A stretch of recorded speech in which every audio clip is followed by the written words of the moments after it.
ఘనులైన వారే నీ ఎదుటనుండెను, బలమైన వారే ఎందరో ఉన్నను.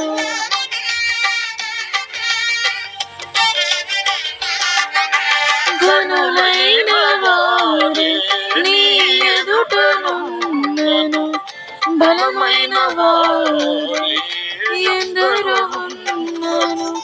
కన్నీల కడలిలో శ్రమల సుడులలో నా స్థితి చూసి నన్ను చేరదీసి మార్చితివి నీ పత్రికగా. కడవరకు నీ సాక్షిగా మార్చితివి నీ పత్రికగా. కడవరకు నీ సాక్షిగా